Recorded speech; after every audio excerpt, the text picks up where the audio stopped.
Hey, Mom, I hope you're doing well. I'm really excited with the news that I'm about to announce, but I just bought that little boat down there, that little houseboat, that Chinese houseboat for you and I. I'm gonna fix it up, I promise. I'll make sure to remove the squatty potty and put in a real Western toilet there for you. I'll even put in a balcony. Might need to borrow some money to do that. But I'm excited, and I know you don't like flying long distance, Mom, but here's how you solve the problem. You take like 3 or 4 Ambiens before you get on the plane, and you'll be like Dorothy and Toto, and you'll be like, I ain't in Kansas anymore. Well, it'll be like Amarillo, Texas. I ain't in Amarillo, Texas.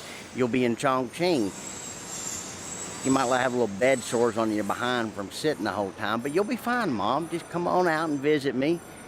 This is what's gonna get you out here. I just know it. Look forward to seeing you, Mom. And guys, I hope you enjoy this next episode. Boop.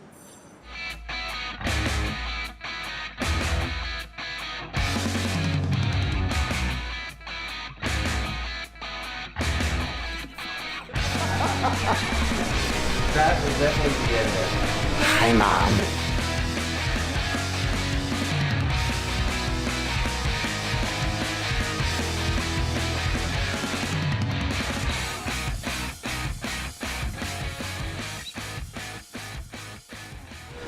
Hey guys, welcome back to another episode of Exploring Chongqing with Patrick Freeman, me, your embedded travel host. Today we are at Hongya Cave, which is this building right behind me. It has a history of 2,300 years. Now today, it is more of a popular tourist destination where literally millions of people visit because of the great food, the great shops, and that's what we're going to do today. Thanks for joining me, and I hope you enjoy it.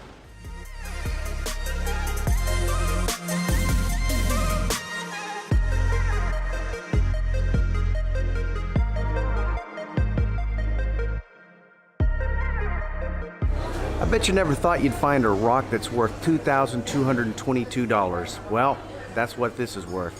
15,000 yuan. And I'm going to show you why. Under the skin of this rock is jade, which here in China is actually worth more than gold. Let's take a look.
This stone goes through about 2 or 3 different stages before it becomes a piece of jewelry. Let me show you stage 1. Stage 1 is to cut it into several slices, and depending on the size of the stone, you might get, like this one here, you might get 2 or 3 slices. That's about a ½ inch thick right there. And then they use a machine to draw a circle here, and then they determine the price. The price on this one that's been determined is 6,000 yuan. Let me show you the final product. Final product is this. Nice, beautiful jade bracelet. You wanted to buy this one, 8,800 yuan. Beautiful piece of jewelry. If you're Schmiegel and you happen to lose the Lord of the Rings ring, you can always come to Chongqing and get yourself a jade ring. Oh, my precious. I love the precious. The precious is so beautiful. Oh. My precious. I can't seem to get it off. Does anyone have any Windex? Filthy, stinking hobbit just drank all the Windex.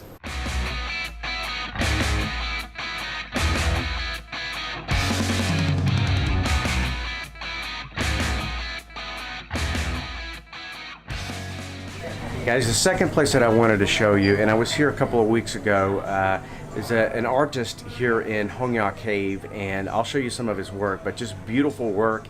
And I just wanted to ask him a couple of questions. I forget his name in Chinese, so I'm going to ask his name in Chinese, and then a couple of other questions, and I've got an interpreter over there to help me out with the rest of the questions. So, 你叫什么名字？王明清。Wang Mingqing. How the? All right, so I said his name right. Wang Mingqing is his name. His name is actually on the front of his store. So if you're at Hongya Cave, definitely stop by. The guy does phenomenal paintings. 做这个，你说我这个开那个店是吧？开店有10多年。那个我从那个喜欢画那个东西到现在有30年。 So he's had the shop for 15 years and started painting 30 years ago. The other question is, what is his favorite painting? Here in the shop. 现在就是大概就是那一种。 All right. So his favorite painting is right here, and I'll make sure to. The bigger ones are those two. Okay. The smaller one is the one. Okay. So I'll show you the paintings that he finds that he likes himself. There's a couple of other paintings. There's actually Sichiko, which is down here, and I'll show that to you. And this is Hongya Cave. And these run 多少钱？这个是900。900. 900. Yeah. So this painting right here that you see behind me is 900 yuan. All right. 谢谢你 very much.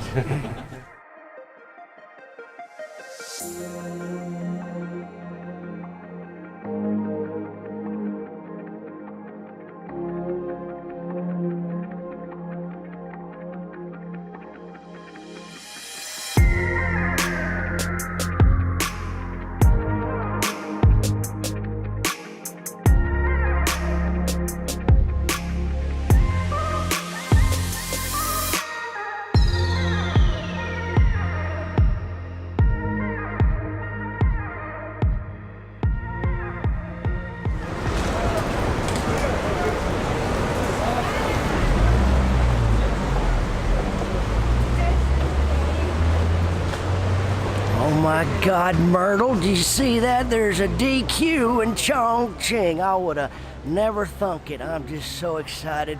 This weekend, we're going to DQ. You know why? Because Sundays were meant to worship. I'm glad you bought your best wig with you. Make sure you bring it when we go have our Sundays. Oh, I'm so excited, Myrtle. One of the things I really love about Hongya Dong or Hongya Cave is the different foods they have, and I'm going to show you some different food places that I've eaten before, but probably one of my most favorite sweet foods is this.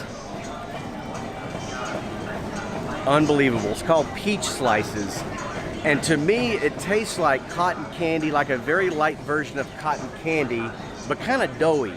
And I tell you, it is so good. These things are evil. I think they're the food of Satan, but these things rock. So I just bought me a little bag of these for like 15 yuan, so relatively cheap for Hongya Cave. All right, so I've been here at Hongya Cave for a couple of hours. We've had hot weather, we've got a little bit of cool weather now. But I'm getting hungry, so I want to share with you one of my, I've got so many favorite meals here, but one of the meals I want to share with you is called swanlafan. It's well, let me show you. It's really good. Just inside of a little corridor, there is a whole slew of little mom and pop restaurants that you can order food, and I see my favorite food right here, and I'm going to order it from them. Got good lighting, so we'll try the lighting here. Look at this. 谢谢. Very good. I'm showing the camera. See? Swanlafan. In Chongqing, the dialect is Swanlafan. I think I said that right, but this stuff is really good. It's made of actually ground up pea powder, potato powder as well, and it's got this kind of gelatin jelly texture to it. The only analogy that I can come up with Imagine if you left your gummy worms on the dashboard of a 1974 Pinto in 80-degree weather, and they'd kind of heat up and get pretty soft. This is kind of the texture that you would get, but a lot better than gummy worms. Why I picked a 1974 Pinto, I have no idea. It's just what popped into my mind. Most of this stuff I make up on the fly. Yeah, I know, I'm kind of strange.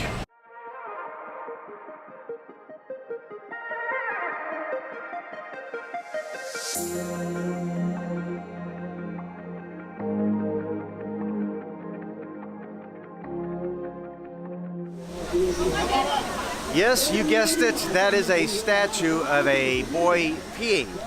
It's actually a memorialization of a child that could pee across the entire width of the Yangtze River, which is about a half a mile, if not longer.